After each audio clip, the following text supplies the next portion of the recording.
Well, thank you very much. Please sit down. Please, thank you. We have a lot of great political leaders, and the biggest political leaders around, I guess you could say, but by far much bigger are the business leaders. It's not even close. I say that to my friends, the politicians. You have the greatest business leaders in the world here, so it's an honor. And this week we're celebrating the most successful first 100 days of any administration in American history. We're thrilled to welcome to the White House dozens of the world top leaders of all kinds, but in particular business leaders. And since the election, the companies represented in this room have collectively announced more than $2 trillion in new investments, and we have a total of close to $8 trillion all told. And there's never been anything like that in this country. We've never had anything close. I would say if you looked at the last administration, probably for 4 years they did maybe less than one. And we've done almost 8. I would say we'll be above 8 in a period of 2 months. So something happened. I think two things happened. November 5th happened, and November 5th gave you tariffs, intelligently used tariffs and various other forms of incentive. But it's really amazing. I don't think there's ever been anything like this anywhere in the world. Together we're going to bring back the most beautiful words. I always say made in the USA, the most beautiful words. We're going to have made in the USA like we haven't had before in a long time. In addition to the business leaders whose companies I will mention in just a moment, we have some great people, great senators. Marcia, where are you? Where are you, Martha? Marcia, thank you very much. Marcia Blackburn, Bill Cassidy. Bill, thank you, Bill. Ashley Moody. Ashley, thank you. And John Husted. John, thank you very much. And Representatives Byron Donalds, Buddy Carter, Rob Whitman, Mark Alford, Mike Rogers, Richard Hudson, and Abe Hamadeh. Thank you all very much.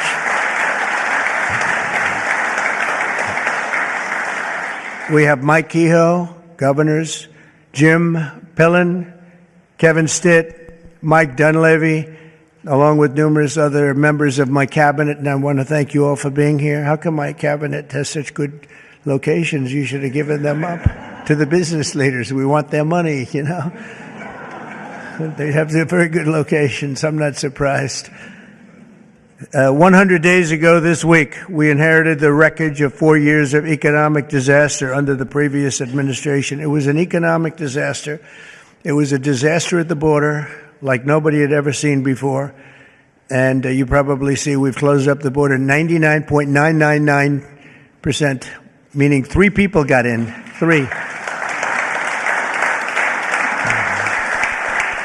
As opposed to hundreds of thousands of people coming in on a monthly basis, millions of people actually. There are periods where we had millions and millions of people pouring in on a monthly basis. We had 3 people. They buried companies in crippling regulations, waged war on American energy, pushed massive tax hikes, and gave us the worst inflation in the history of our country. In Biden's final year, the United States had the worst trade deficit ever recorded, and we lost 106,000 manufacturing jobs. Other than that, he's done a fantastic job. But now all that is changing, and all that's changing very fast, because we finally have the president who wants to put our country first. You have a president who believes in America first. In the first quarter GDP numbers just out today, core GDP, now we're removing distortions from imports, inventories, and government spending, was up plus 3%. But this is Biden's economy because we took over on January 20th. And I think you have to get us a little bit of time to get moving. But this is the Biden economy. But we still had and we've had a lot of things happen since November 5th that helped this economy because it was indicating a strong private sector growth. And it only started after November 5th. The private sector started really heating up after the election. Even though I wasn't there, people knew what we were going to be doing, and the private sector growth was actually very good. Very importantly, gross domestic investment was up an incredible 22%, which they had never seen before.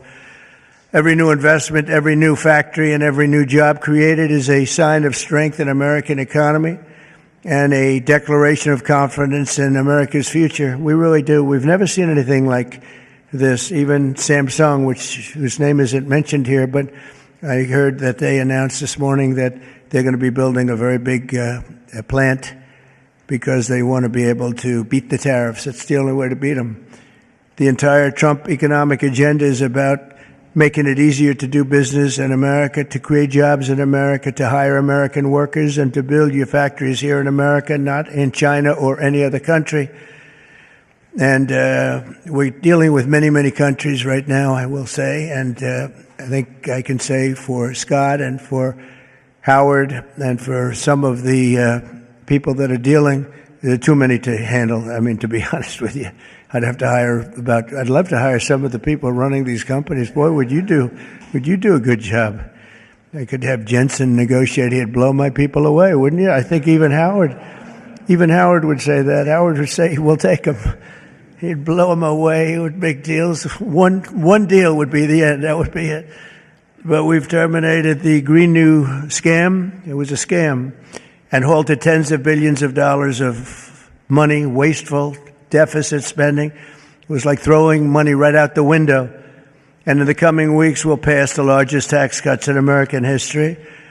And I think even more so, we'll be doing things for business like you've never seen before. You saw it in a little smaller version at the beginning of our last term. You know, we had the most successful 4 years that any president has ever had. The stock market was up 88%.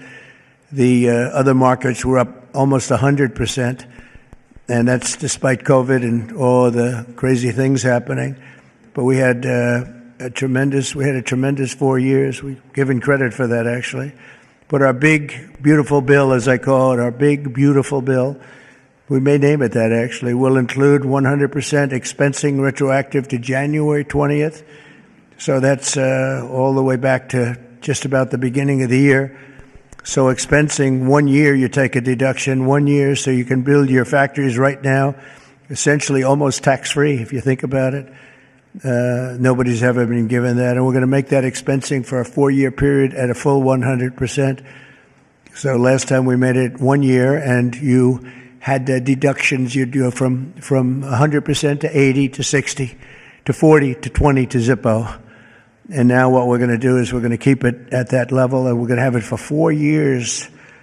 So I believe that was one of the reasons that we had such unbelievable growth. Also, we allowed you to bring money back from outside of the country. It was impossible. You had to have 15 different law firms representing you. It was so complicated. And worse was that the tax rate was 65%. I lowered the rate substantially, but still a lot. You know, we shouldn't take your money just to hold you hostage, right? So we lowered it to a reasonable amount, and we took in trillions of dollars, came back. Apple brought in a tremendous amount of money. A lot of the companies here brought in a lot of money, and the businesses represented today clearly understand that if you build your factory in the United States, your tariff rate is zero, and you have other advantages too, and not the least of which is what I just said, having to do with the bill. Now, we have to get that bill approved, so call your local representative, please, and make sure that we get it approved, because I don't want to talk too early, but we're doing well with the Republican Congress. We have the Senate is doing great, and the House is doing great. John Thune has been spectacular. Mike Johnson has been spectacular. Marcia, you're in there working very hard and doing well. What do you think? Are we going to get it passed? We have to. Marcia, we don't get it passed, I'm blaming you. We have to get it passed. We will. I think we will. But I don't think we'll have any Democrat votes. If we don't get it passed, what would happen is your taxes go up 68%. Think of that. And we may not get one vote because they just vote against. It's Trump derangement syndrome, or maybe it's just they hate Republicans, or they hate what we're doing because they've lost their confidence. They've totally lost their confidence. They don't know what the hell is going on.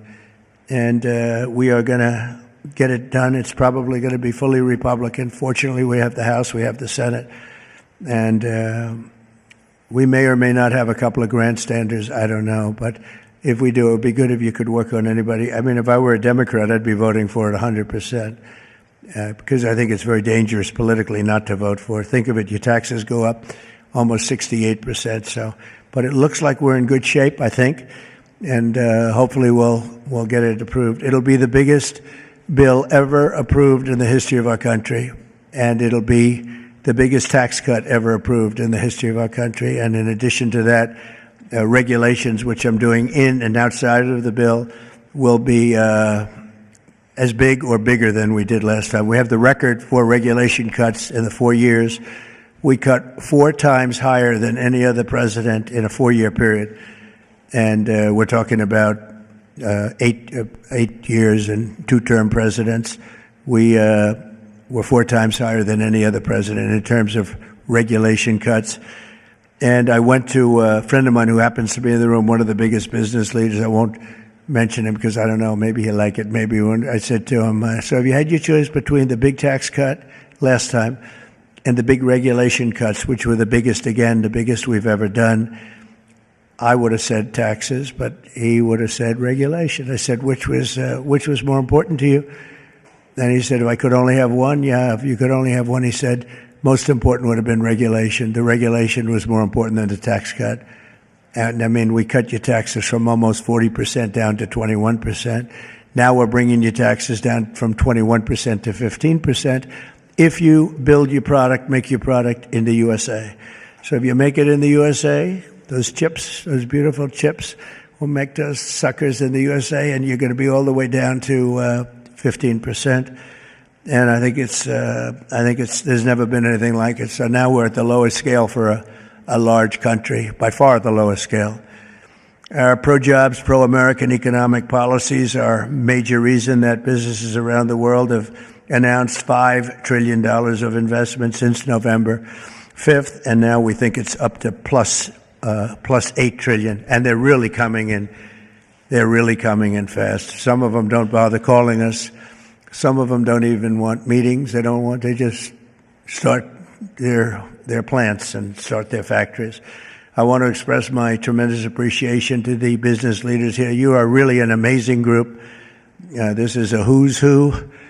I don't want to say, there's an expression if something ever went off, the entire industry would be wiped out, but I won't say that. I want to think very positively, and that could never happen here, could it?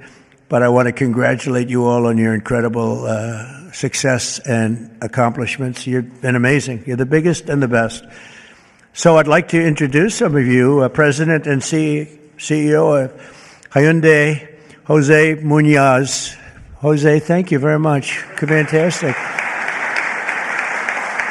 Jose is investing $21 billion, including $5.8 billion for a new steel plant in Louisiana, which is a beauty. I saw a picture of it, which is going to create at least 1,500 jobs, just the plant alone. Thank you very much, Jose. Beautiful. Chairman and CEO of global shipping giant CMA CGM, Rodolphe Sade. Thank you, Rodolphe. Thank you very much. Fantastic. Investing $20 billion in creating 10,000 new jobs at least. Thank you very much. It's fantastic. You'll be very happy. President and CEO of Toyota North America, Ted Ogawa, investing $88 billion. Where's Ted? That's fantastic. Thank you, Ted. That's fantastic. Ted's investing $88 million for car production at its West Virginia factory, which is a beauty. I've seen it, actually. Congratulations. Thank you very much for being here, Ted. Co-founder and CEO of Anduril, Brian Schimpf. Oh, Brian. Thank you, Brian. He's investing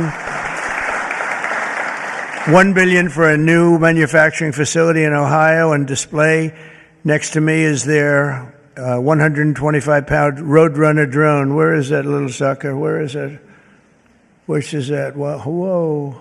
That's a nasty-looking thing. That's a nasty. I look up there when I'm having dinner outside. I used to look up and see the moon. Isn't it beautiful? Now you see the moon, but you see drones all over the place. And I say, let's get the hell out of here. That's a good one, isn't it, huh? I can see it. CEO of Worldwide Amazon Stores, Doug Harrington. Thank you very much. Thank you, Doug, very much. Investing $4 billion this year alone, and I know they said they're going to be investing a lot over the next 2 years. We appreciate it very much. Thank you, and say hello to everybody. CEO of Venture Global, Mike Sable. Mike, thank you very much, Mike. Investing $18 billion in liquefied natural gas expansion in Louisiana. That's going to work out good. Thank you very much. President and CEO of Siemens USA, big company, Barbara Humpton. Thank you, Barbara. Thank you very much. Investing $285 million. Executive Global Chairman of Pratt Industries, friend of mine, Anthony Pratt. He's investing $5 billion. Thank you. Thank you, Anthony. I read a report today he's the richest man in Australia, but who the hell knows? Do you think you're the richest man in Australia? Close. I don't like to put you on the spot like that, Anthony, but that's pretty good. Thank you very much. That's great. $5 billion. Founder and CEO, Chobani Hamde Oliaka. Where are you? Thank you very much. Investing $1.2 billion. Thank you very much. CEO of Bell Brands USA, Yvonne Girard. Yvonne, thank you very much. Thank you very much. $350 million. President of Schneider Electric North America, Amar Paul. Amar, thank you very much. Investing $700 million for energy infrastructure in its largest investment in its 135-year history. Chairman and CEO of Johnson & Johnson. Oh, I know. I've heard of that company, huh? Yeah. My hair looks so beautiful because of your product. Joaquin Duato, $55 billion manufacturing plant and research and development and technology. Thank you very much. $55 billion. That's a lot. But you got to catch up with Apple and some of the others. We got to get you to make a little, one of the few companies that could do that, right? Chair and CEO of Eli Lilly, a great guy. Every time I talk to him about drug prices, he sweet talks me. He tells me about the middleman. The middleman keeps telling me about the middleman. By the time I leave the meetings, I was telling my people, I say, gee, he's giving us a great bargain. You know, but David, you have done some job. David Ricks, you have done some job. I'll see you later, too. $27 billion, doubling its manufacturing investment in the U.S., and he's got a very hot topic right now going, don't you? This stuff is doing really well, isn't it? Really hot company. Thank you very much, David. CEO of Novartis, Vas Narasimhan, and that's $23 billion. Thank you. Thank you very much. Thank you, Vas. CEO of Genentech, Ashley Mugargi, $50 billion. Whoa, that's a lot of money. Good, thank you, Ashley. That's a big one. CEO of AbbVie, Rob Michael, $10 billion. Thank you very much. Thank you. Good company. President and CEO of Thermo Fisher, Mark Casper, $2 billion. Thank you, Mark, very much. Chairman and CEO of Merck, great company, Rob Davis, $9 billion. Thank you very much, Rob. Chairman and CEO of Abbott, Robert Ford, $500 million. Thank you, Robert.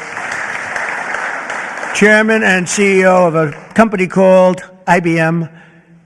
Arvind, where are you? Where are you? Thank you very much. That's fantastic. $150 billion. That's all? That's great. Thank you very much. You've done a great job. You've done a great job with that company, too, I'll tell you. Chairman and CEO of GE Aerospace, Larry Culp. Larry, thank you very much, Larry. And Larry's investing $1 billion in manufacturing across 16 states, and with us as we have the model of their F-110 engine, which I hear is like, I must tell you, I hear it's the hottest engine there is. You got a gold mine over there, Larry, which powers our nation's finest fighter jets and other jets. And your big engine is really something that I hear is beyond anything that has been produced yet. So Good luck with it. And Larry, I think we're going to ask you to say a few words, actually. So come on up. Thank you.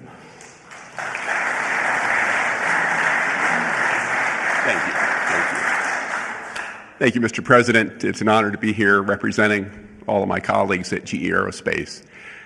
We are today 125 years old, but we are inventing the future of flight. Today, we power 3/4 of the world's commercial airlines and nearly 2/3 of the U.S. military combat jets and helicopters. So what you see here with the F-110 powers 70% of the newest Air Force F-15s and the F-16s. I know you were in Michigan just yesterday. Yeah. This is the engine that will be under wing on the F-15EX Eagle II that the Michigan Air National Guard will soon be flying. We're excited about what's happening at our company. We're investing $1 billion this year, as the President said, across 16 states, not only in our manufacturing footprint, but with so many of the small and mid-sized businesses that constitute our supply chain. There's a lot happening. We're excited about it. Mr. President, thank you for what you're doing, not only to revitalize U.S. manufacturing, but helping ensure that the U.S. aerospace industry, one of our biggest net exporters, continues to lead the world in innovation. Thank you. Thank you. Thank you. Great job. And he has done a really great job. You took over a slightly troubled company, and now you've made it hot as a pistol. So that's really an amazing job you've done in a short period of time. Also with us is Chairman and CEO of SoftBank, Masa. Where's Masa? Masa, come on up here, Masa. Masa has pledged $200 billion plus another $500 billion with Oracle and OpenAI for a total of $700 billion. Thank you, Masa. Come on up, please.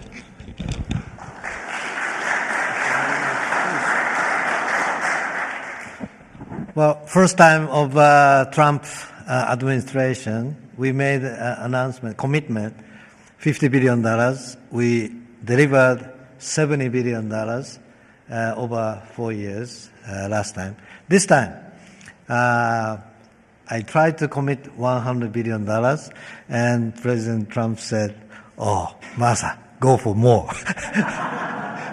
so we did the $200 billion commitment. And then, right after that, we, SoftBank, OpenAI, Oracle, and MGX together, we announced $500 billion investment. This is the largest investment for infrastructure in the United States, investment. And I think this is more than the scale. The importance is this is the largest infrastructure for the AI, which is the future of mankind, I believe. It's going to change every industry, every way of how our mankind's lifestyle of the future. I am committed. U.S. is the center of innovation. U.S. must continue the leadership of AI. Thank you very much. Thank you. Thank you very much. Great honor. Thank you very much, Masa. Been a friend of mine for a long time. These guys are a mover. We got to say, you are really something. It's great. We appreciate it too. It's great spirit, great genius. Tim Cook from Apple is pledging. Not only pledging, is committed to $500 billion. They're going to build plants all over the country, 7 or 8 different states. They've already started. And so I want to thank Tim. That's such a big investment for somebody that, had them pretty much in one location, as you know. Now they're coming into the United States, I believe, because of the spirit and the tariffs and the incentives. So that's Apple for $500 billion. And one of the most brilliant men that you'll ever meet, the man that's done in a short period of time something that is incredible. He's the founder, CEO, and president of NVIDIA, Jensen Huang. He's producing up to $500 billion over the next 4 years to manufacture the most powerful AI chips entirely in the USA for the first time ever. Jensen, would you come up and say a few words? This is a smart cookie.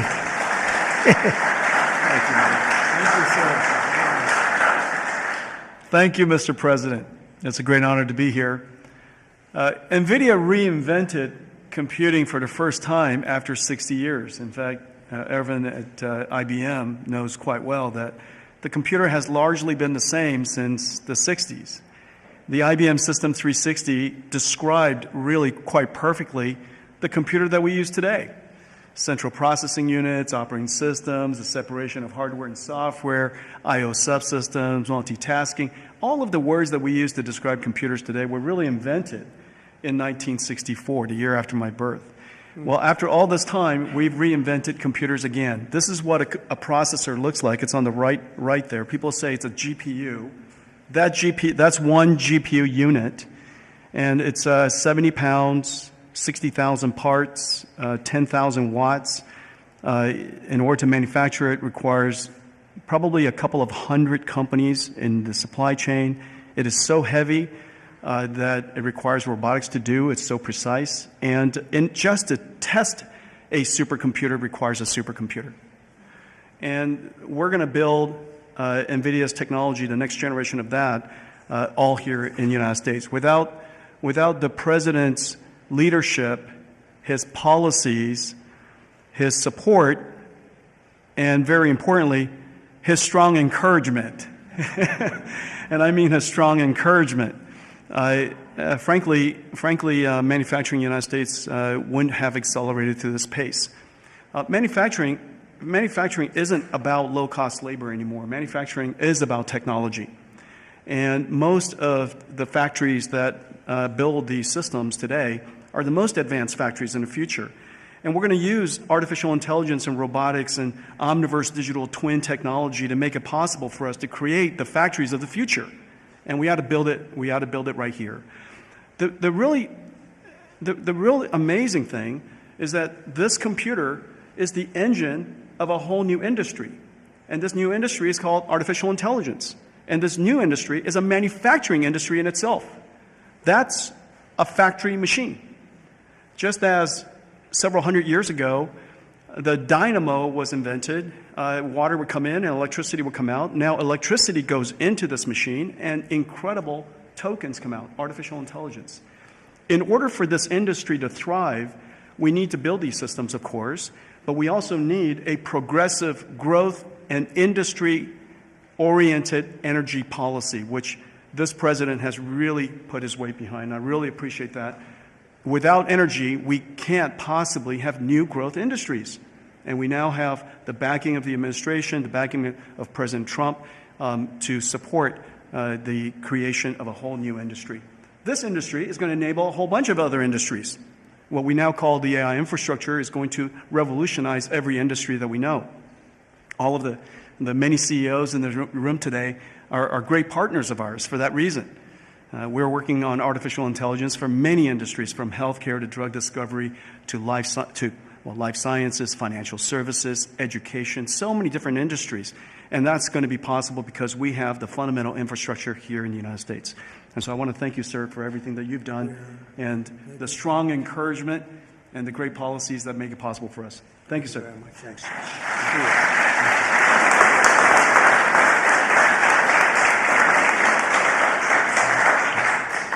Another brilliant man. You know, we have brilliant people here, and we like brilliant people, actually.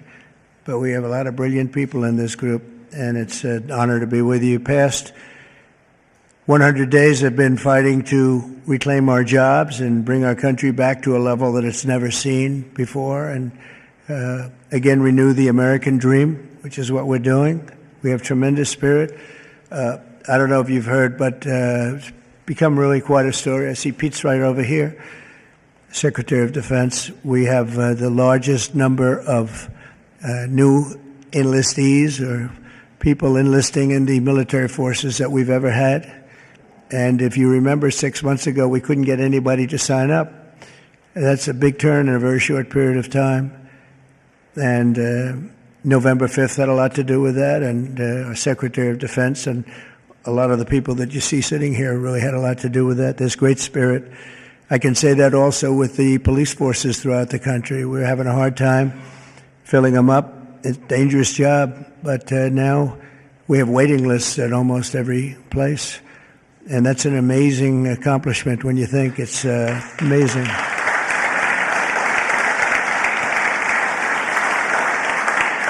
And when I first came here, you remember just 3 months ago, I came in and they started screaming. The fake news was screaming. They were going crazy about eggs. I don't know about eggs. What's with eggs? Tell me.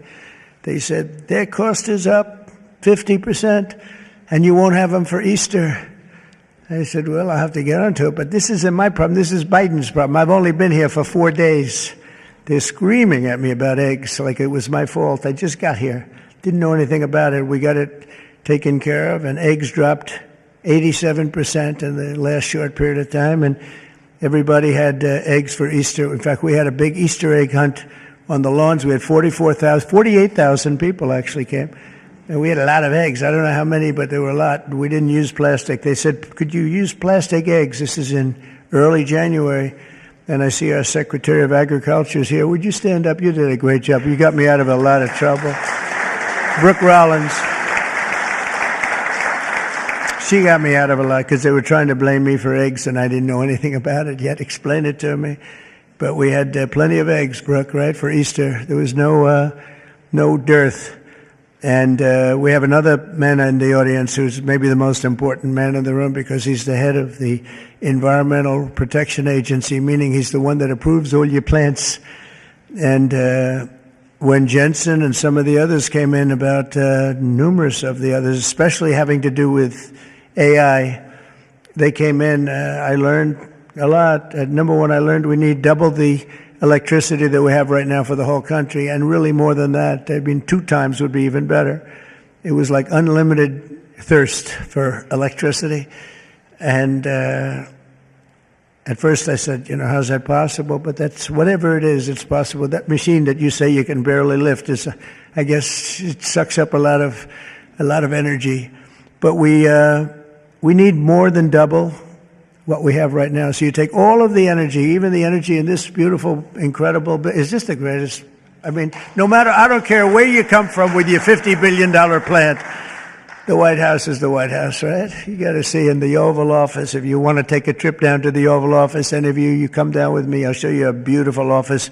It'll blow your beautiful offices away. They'll stop and they'll say, for a lot of other reasons, but it's a beautiful place. And if you want to, I'm serious, you can do that. But I told Jensen, I told Tim, I told everybody that's building these very big, incredible plants, really plants of the future.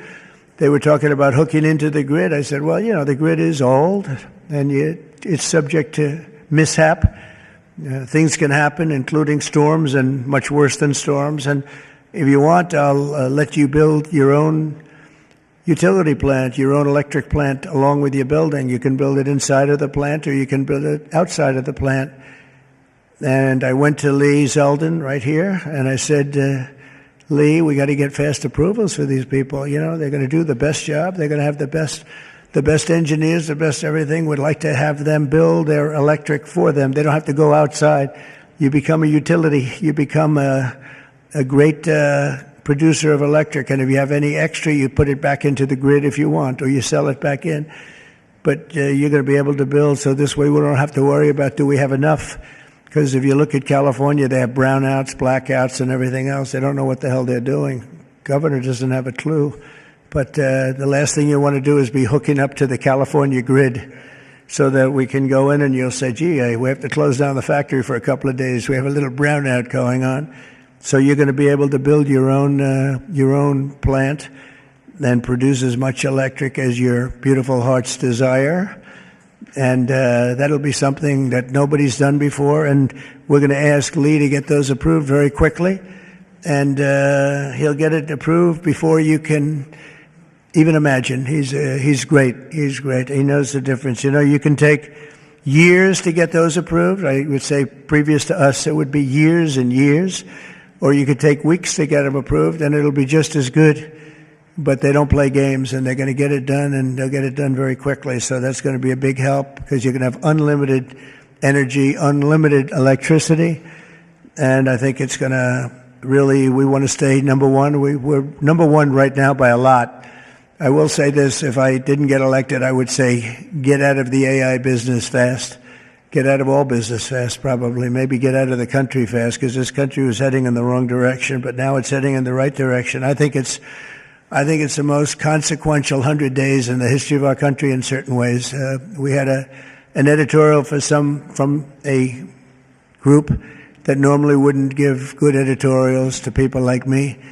And they said he's the most consequential president because of what he's doing with all of these policies that you're reading about, long beyond the electricity and the plants, having to do with many other things like secure borders and all of the many, many things I could go down and name them. We're gonna be getting tremendous amounts of drug and pharmaceutical companies going to be pouring into the country. They're going to have to.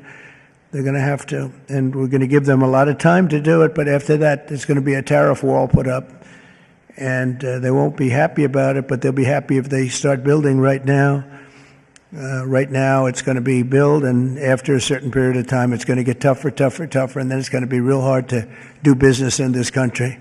So for the pharmaceutical companies, chip companies, a lot of different companies, we're all set to really grow. Groceries are down. The grocery prices are down. Gasoline prices are down. We had some gasoline selling for $1.98 a gallon just recently in 3 different states over the last 2 days. It was at $4, and it was higher than that in some places. It was over $5. We have it way down. Energy prices are down all over the country. Mortgage rates are actually down slightly, even though I have a guy in the Fed that I'm not a huge fan of, but that's all right. These are minor details. Don't tell him I said that, please. As the cameras rock and roll back there. No, he should reduce interest rates. I think I understand interest a lot better than him because I've had to really use interest rates. But we should have interest rates go down. It would be positive, but it's not going to matter that much because ultimately what we're creating has much more to do with other things than it does just pure interest rates. But it would be nice for people wanting to buy homes and things. The prescription drug prices just saw the largest monthly decline ever recorded. So, David, I'm having a little bit of an impact, at least on you, as I just browbeat this guy. And he's got he looks like he's 25 years old. He has this massive company, Eli Lilly, and it has no impact on him whatsoever. But I just see this number just came out. It's the largest monthly decline ever recorded. Yeah, but it's probably about 2%. You know, they did that to make me feel a little bit better. But I appreciate it. We have achieved the lowest number of illegal border crossings in U.S. history, and we're at a level that nobody thought we could get to in 2 years, let alone a couple of months. And I think Kristi Noem is here someplace. Where is Kristi? She's here. Stand up, Kristi. And Tom Homan. And I see Linda. Stand up, Linda. You are doing so good. Education. We're bringing education back to the States, where it belongs. And she's been incredible. She's very upset with Harvard. They have $53 billion in a fund, and yet they want more grants. And it looks like we're not going to be giving them any more grants, right, Linda? And, a grant is at our discretion, and they're really not behaving well, so it's too bad. But our country is roaring like never before. Nobody's ever really seen anything like this. And again, the big thing is whether it's $8 trillion or even more than that, by the end of the year, it could be a number that would be, I think it's already, there's never been anything like it, but this is in a period of a couple of months. I think by the end of the year, the numbers will be just staggering. It's really going to be something very special, and I'm very honored to be with you. And I'd ask if anybody has any questions, please. This is your time. This is your time. You'll be live on television, all the fake news back there. Now that'll keep them down, right? That's the way to keep them down, unless they're bad people, in which case, unless they want to make some news. Would anybody have any questions? Anybody? Business leaders? You want to know anything about depreciation? No? I love it. We've done such a good job, we don't have to take... Howard, would you like to say a couple of words, please?